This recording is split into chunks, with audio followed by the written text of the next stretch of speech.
A continuación, exponemos el contenido de objetivo del curso de la sesión 2 del capítulo 6. Esta sesión está dedicada a continuar el análisis de la estabilidad de los taludes. En este caso particular, se va a evaluar el criterio del método sueco, condición no drenada de Frobenius. Estabilidad al deslizamiento cuando la superficie de falla tiene otra característica. ¿Cuál puede ser? Hemos visto que hay superficie de falla de deslizamiento superficial. Aquí se va a asumir la estabilidad al deslizamiento circular. Es decir, asumir un deslizamiento a través de una superficie de falla circular es el hecho de que se ha observado en la serie de deslizamientos que han ocurrido que estas corresponden a esta forma bastante próxima a esta forma de falla. Se produce esta forma de falla y es bastante aproximado a lo que se resulta en la realidad la forma en que fallan los taludes. O sea, asumir una superficie circular es una aproximación del tipo de superficie de falla que se ha observado que ocurra. Asimismo, también es derivada de los análisis que se han hecho en los laboratorios bajo el esquema del comportamiento de una masa de suelo que describe también aproximadamente esta superficie circular. Por otro lado, la aplicación de la superficie circular permite precisamente evaluar con mayor facilidad la resistencia a la falla, que se propicia a través de la sumatoria de efectos de resistencia al corte que se genera a lo largo de la superficie de falla. Normalmente en este tipo de condición se asume que los taludes pueden ser variables en su pendiente. O sea, el ángulo beta también es un parámetro variable. El talud está dominado por una altura. Los taludes tienen dos parámetros importantes: la altura del talud y el ángulo del talud. La altura del talud vinculada con en el caso de un relleno, etc. Y si este relleno está influenciando o influye fundamentalmente sobre un muro de contención que está situado dentro de esa masa. Y después el ángulo de talud, que también influye en el trabajo del muro de contención, que se puede encontrar dentro de esta masa de suelo. La aplicación de la teoría del talud está vinculada con la alternativa de la aplicación de una forma de falla que puede ocurrir en un muro de contención que se encuentre dentro de esta masa de suelo. El muro de contención puede tener todo su volumen dentro de esa masa o puede ser parte de esta figura variable de la forma del talud. El talud entonces está bajo unas condiciones de contorno, que son el plano inferior, la pendiente del talud, la orientación del plano superior del talud, y la otra cara es la supuesta superficie de falla. Las tensiones de resistencia al corte no se dan a lo largo de la superficie del talud, porque ahí no hay ningún efecto de resistencia en contra de su movimiento. O sea, no hay ningún objeto que interfiera la posibilidad de movimiento, a no ser que el deslizamiento superficial. Sin embargo, la única superficie que está condicionada a la resistencia de la falla del talud es la supuesta superficie de falla, que en este caso es circular.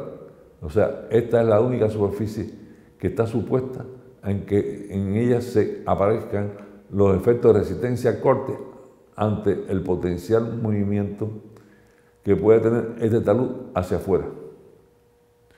Luego, las fuerzas motoras que pueden generar el movimiento hacia afuera está relacionado precisamente con el peso de este elemento, cuyo peso normalmente está en función del área de esta supuesta superficie de falla, limitada por la supuesta superficie de falla circular y limitada también por el borde libre del talud.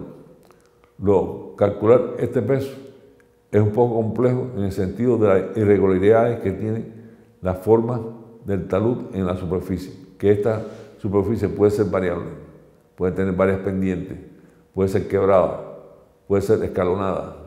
Es decir, la traza libre del talud puede ser muy variable. El método implica fundamentalmente, de Fleming, implica tratar de simplificar esta superficie, buscar formas más factibles para poder hacer el análisis. ¿Qué es lo que complica aquí?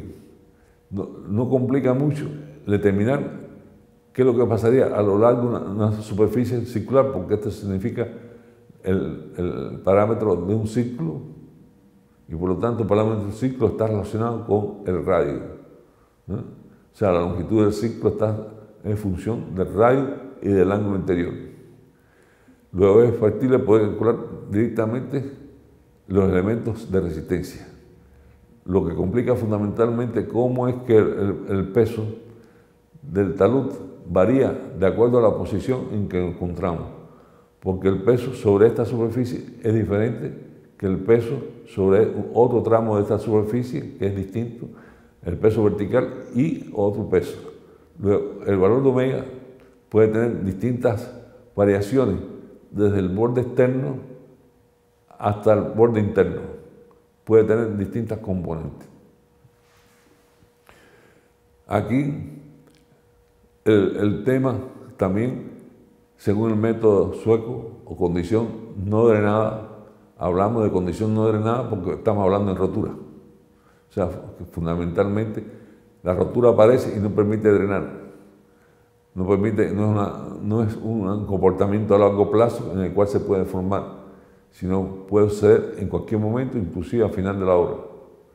Pues, entonces, por lo tanto, se asume que se considera el tipo de ensayo rápido. Es decir, que ocurre bajo una carga que se aplica y que no permite realizar drenaje. Sería la condición más crítica para que aparezcan los esfuerzos máximos.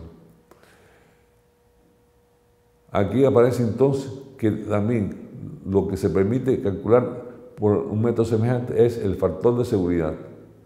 El factor de seguridad está dado por la correlación que existe entre la fuerza resistente a lo largo de esta superficie de falla y la sumatoria de todas las fuerzas motoras que ocurren a lo largo de la superficie de falla. Y esas fuerzas motoras tienen distintas características. Una, están en condiciones de mover el talud hacia afuera, dependiendo de la posición del centro de giro del ciclo. Y otras fuerzas motoras que se oponen, y otras fuerzas que se oponen a los movimientos, debido a que este peso en un momento puede influir sobre el movimiento hacia afuera, pero también hay pesos y componentes de la masa del suelo que puede estar en contra de ese movimiento, ya que está del otro lado, o sea, del lado izquierdo del centro de rotación. Lo que está claro es que si toda esta masa va hacia esa dirección, normalmente la resistencia toda va en sentido contrario. Luego, aquí hay dos grupos de fuerzas.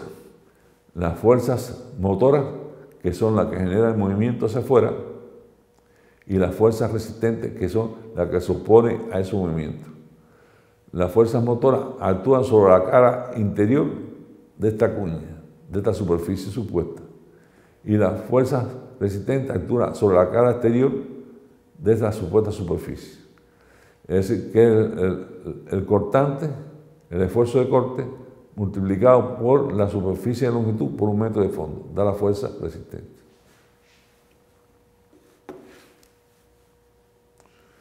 El método sueco es un método bastante aproximado, aplicado en muchas condiciones de análisis de estructura y sobre todo es bastante utilizado en el análisis de estabilidad de talud. Aquí aparece en esta figura también un punto del centro. ¿Qué significa eso? Que esto podría ser potencialmente una superficie de falla. Pero si aplicamos esto, decimos, bueno, ¿cuál podría ser el valor de qué punto partiría este círculo? Es decir, este ciclo que se supone que sea superficie de falla, ¿cómo lo trazo?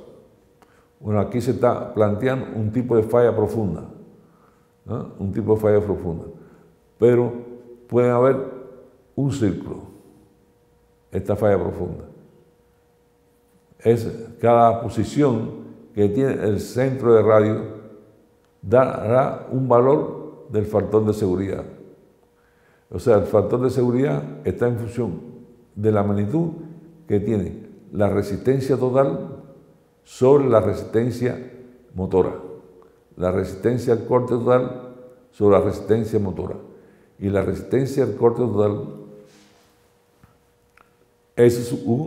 se calcula calculando el esfuerzo de corte, o sea, el esfuerzo de corte unitario, la resistencia al corte, multiplicada por la unidad de área o por la longitud que tiene esta traza de ciclo por un metro de profundidad. Le da la fuerza total resistente. Ahora, la longitud que ocupa la superficie de corte, depende del radio. Y depende de este ángulo. Depende del radio. Y ese radio depende de la posición de un punto, que se llama centro de rotación. Puede haber muchas superficies de falla, infinidad, y cada uno tendrá un centro de rotación distinto. Es decir, si este punto, en vez de estar aquí, se sitúa acá, daría otra superficie de radio, otra superficie. Y inclusive sobre este punto puede haber distintos radios de este mismo punto. Puede haber distintos radios que corten acá. Por ejemplo, este punto se asume un radio X de valor dado o que proyecta esta curva. Eso quiere decir que para esta posición habrá un valor del factor de seguridad. Pero puede haber para ese mismo radio otra posición, a la derecha, arriba, a la izquierda, hacia abajo. O sea, teniendo el mismo radio, el centro de rotación del ciclo puede ser distinto. Puede haber un centro de rotación aquí para ese mismo radio. Daría otra superficie distinta. Si este mismo radio se coloca en esta posición, daría, con ese centro de rotación, daría otra superficie. O a la inversa. Partiendo del mismo punto, puedo trazar curvas de distintos radios. Es decir, puede haber infinidad de superficies. Y cada una de las superficies potencial del ciclo dará distintos factores de seguridad. ¿Qué es lo que se hace? Hacer n proyecciones de superficie de falla y calculando para cada una de ellas,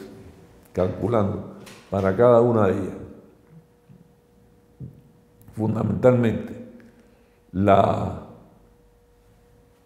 posible superficie de falla dará el factor de seguridad. O sea que cada posición de o cada valor de R dará distintos valores de factor de seguridad. ¿Cuál sería entonces la potencial superficie de falla?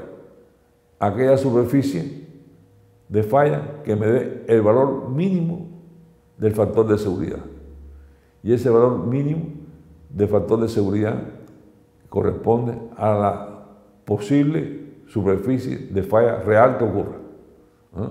La posible superficie o la superficie de falla más cercana a la realidad que ocurra. O sea, puede haber 100 curvas, 100 radios diferentes, distintas posiciones del centro, y que dé cada una de ellas un factor de seguridad diferente. Este punto de aplicación que corresponde a la posición del factor de seguridad mínimo se llama centro crítico. Centro crítico.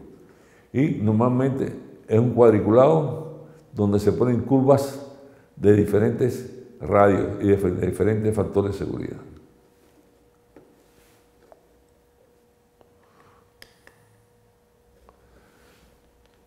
El suelo uniforme. Si el suelo uniforme El factor de seguridad está dado directamente a través de una relación de los momentos que se generan siendo este suelo uniforme, donde tenemos como factor de seguridad fundamentalmente la relación que existe entre el momento resistente. Como es un parámetro que es factible medir, el momento resistente es el producto del esfuerzo de corte por el radio y por la longitud del ciclo. S sub U R, o sea, la tensión unitaria, esto sería la fuerza unitaria por R da el momento, por un metro de fondo.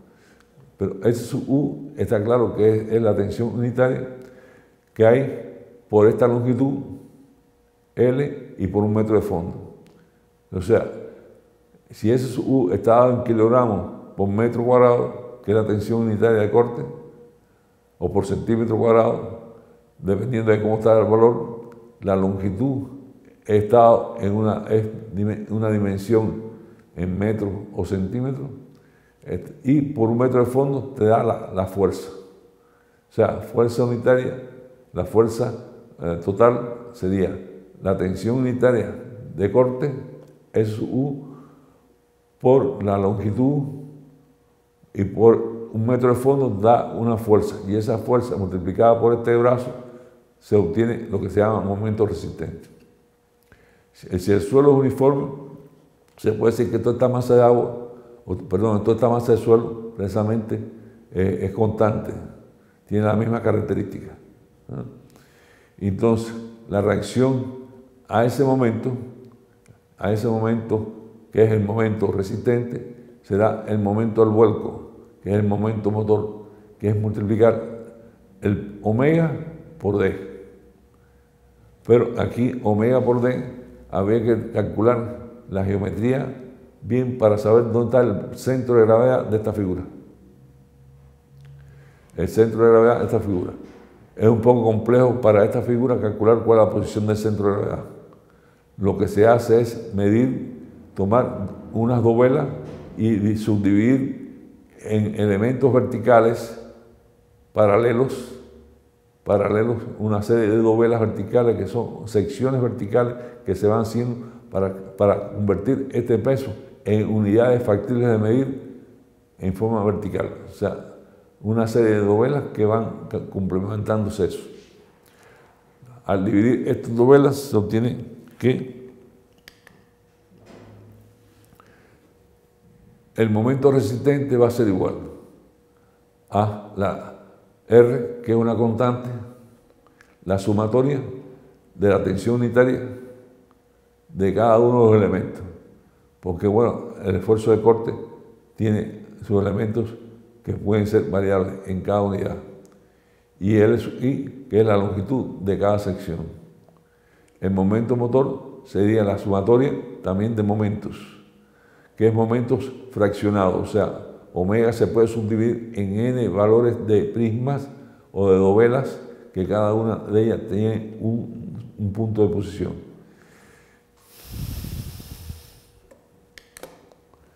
Por ejemplo, aquí tenemos este tema.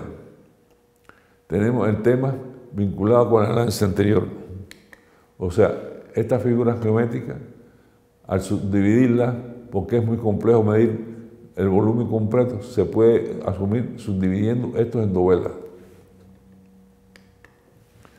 O sea, cada dovela tiene su característica, tiene su peso, su volumen y el peso omega.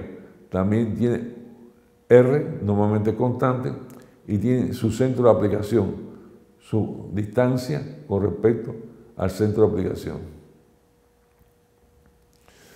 Luego hay dovelas más que están a la derecha del punto del centro de rotación y hay dovelas que se encuentran a la izquierda. Es decir, las dovelas que se encuentran hacia la derecha del centro de rotación, que son este grupo que está aquí, incluyendo hasta esta parte de acá, son dovelas que generan un momento de rotación hacia afuera con respecto a este centro, que es multiplicar omega por la distancia del centro de gravedad de cada dovela con respecto a O. Sin embargo, hay dovelas que se encuentran a la izquierda. O sea, el análisis se hace dovela por dovela. Cada una de ellas tiene una sumatoria, una omega sub i, un peso y una rotación, que están vinculadas con el momento motor. Y el momento resistente es el esfuerzo de corte que se genera en este plano, en la dirección del arco. Ese momento de corte, si el suelo es cohesivo, pues entonces habrá también cohesión. Y esta cohesión es un parámetro constante multiplicado por la longitud de ese ciclo. Y después tenemos tangente phi y la sumatoria de las tensiones normales, que es la reacción que hay de cada dovela con respecto a su peso. O sea, cada dovela tiene un peso y tiene una componente normal, por lo tanto, sigma sub i es variable. Variable porque es el esfuerzo de corte por cada dovela. Y ese esfuerzo de corte es tau por L sub i, donde L sub i es la longitud en la base de cada dovela. La longitud de la base, y cada dovela puede tener una longitud diferente. Tiene diferentes longitudes, pues una más corta. Y el esfuerzo de corte está dado por la ecuación de Coulomb, de Moll-Coulomb, que es tau, ese esfuerzo de corte, a cohesión más sigma tangente phi. La tangente de phi es el ángulo de fricción interna. Normalmente el ángulo de fricción interna es constante en toda la masa del suelo porque estamos asumiendo de que este suelo es homogéneo. Pero puede ocurrir lo siguiente, que puede haber casos de diferentes estratos, ¿no? Diferentes estratos. Por lo tanto, cuando hay diferentes estratos, hay una masa, un cuerpo aquí diferente al cuerpo abajo. Son cuerpos que pueden tener distinto peso. Sin embargo, la zona en que se produce la fricción debe corresponder a un mismo tipo de suelo. O sea, cada dovela tiene que estar apoyada en un mismo tipo de suelo. No puede tener estratos diferentes, apoyada en estratos diferentes, ya que entonces implicaría que el ángulo de fricción no es el mismo caso que otro. Luego tiene que estar apoyada o supuestamente puesta o proyectada dentro del mismo estrato, cada sección de cada dovela. Aquí habría que analizar este tramo diferente a este tramo que está aquí. Y el peso es el peso correspondiente a la masa completa. Luego, continuando esta evaluación, el método de Fresnel implica que cuando hay complejidad en el análisis del peso omega, es recomendable entonces la formación de dovelas para calcular el momento al vuelco y el momento resistente. Es decir, definitivamente puede ser como si fuera un sistema de fuerzas, y también el equilibrio de fuerzas se traduce a un problema de momento, ya que hay dovelas que giran o pueden convertirse en dovelas resistentes y otras que son dovelas motoras. Es entonces preferible hacer análisis a través de las relaciones entre los momentos. Reiteramos, ¿cuál podría ser la dovela motora? Las dovelas motoras son aquellas que se encuentran a la derecha del centro de rotación, que son aquellas que generan con su peso un brazo, que es una componente. Hay que calcular la distancia, la proyección vertical y el brazo. Es decir, tiene el peso y el brazo. Luego, cada una de ellas tiene una distancia X, que es fundamentalmente relacionado con el momento motor. Aparece entonces un valor de X vinculado con el momento motor. Y las dovelas que se encuentran a la derecha del centro giran en esta dirección. Pero sin embargo, cuando uno ve que hay dovelas que el momento con respecto al centro de giro es en sentido contrario, estas dovelas que están a la izquierda del centro de rotación son dovelas que generan un momento resistente al movimiento. O sea, que van en contra de las dovelas que se encuentran a la derecha, el momento. Luego están generando momentos resistentes. Por eso los momentos resistentes se considera como una sumatoria, van en contra del momento motor. Por lo tanto, forma parte del momento resistente. Por otro lado, el momento resistente sí implica básicamente que es la sumatoria de las cohesiones tangentes del ángulo que forman con respecto al punto de posición sigma I y L, las tensiones unitarias.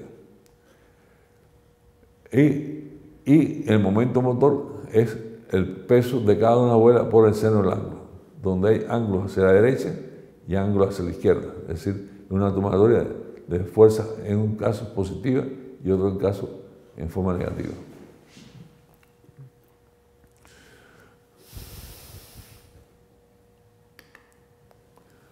Consideraciones generales para el caso de el método que hemos explicado. Existen métodos que consideran parcial o totalmente las fuerzas entre dovelas, como es el método de Bishop, Jumbo y Spencer. Existen métodos que superan otros tipos de superficie de falla, como por ejemplo el caso del método de las cuñas, espiral logarítmica, o sea, potencialmente son varias. El método de dovela simplificado da coeficiente de seguridad con un intervalo de confianza de más o menos 10% respecto a los parámetros supuestos, fundamentalmente la elección de los parámetros resistentes. Otro caso a considerar son los casos a largo plazo con flujo en régimen estable, establecidos como son las redes de flujo, vaciado rápido, etc. Se pueden ajustar parámetros de proyecto a partir de la observación de comportamiento de terraplenes de prueba de instrumentos. Es decir, un control de instrumentos a través del monitoreo de deformaciones y desprendimiento de terreno se pueden asumir parámetros que permiten definir el momento de falla. Otro aspecto que sería importante analizar: en caso de cada una de las dovelas, se recomienda que esta dovela tenga por lo menos una distancia mínima de 1 metro, a los efectos de eliminar las supuestas diferencias que hay entre las fuerzas, la componente vertical de un lado a otro. Mientras más pequeño esto, es menor la diferencia. Es decir, hay una relación directamente porque se trata de que estas fuerzas que están a la derecha y a la izquierda, una hacia abajo y otra hacia arriba, sean iguales. Y para que sean iguales, tienden a ser iguales cuando el ancho de la dovela sea el mínimo. Mientras mayor es el ancho de la dovela, es mayor propensidad de cometer errores. Por otro lado, se asume que se considera por el método de que todas las dovelas deben tener el mismo espesor, o sea, el mismo ancho. El mismo ancho, todas deben ser iguales. Y que todas estén apoyadas en un mismo tipo de suelo, fundamentalmente. Y que no exista diferencia entre los tipos de suelo. Si la dovela está sometida a un efecto humedad, pues habría que considerar el peso de la dovela superior y el peso de la dovela inferior, vinculados con este efecto. Luego, el método de Felenio recomienda fundamentalmente la realización de distancias mínimas entre dovelas, que se recomienda normalmente de 1 metro. Así se determina la estabilidad. Se hacen distintos valores de posibles superficies y hay de falla, y se determina aquella que determina el factor de seguridad más bajo. Cuando se calcula el factor de seguridad más bajo, esa superficie que me da el factor de seguridad más bajo, es decir, la superficie de falla que corresponde al valor de seguridad más bajo, sería la posible tipo de falla. ¿Qué quiere decir yo? Que cuando se tiene dentro de este talud un muro de contención, había que considerar el muro de contención también como peso dentro de una de las dovelas. ¿Qué parte del muro está comprendido dentro de las dovelas o cualquier cantidad de dovelas comprende el muro? El muro sería un peso adicional que había que considerar dentro de la dovela para que sea estable. Es decir, que habrá una fuerza diferente en la unión de contacto con ella. O sea, el muro se trabaja con un cuerpo más adicional dentro de la dovela.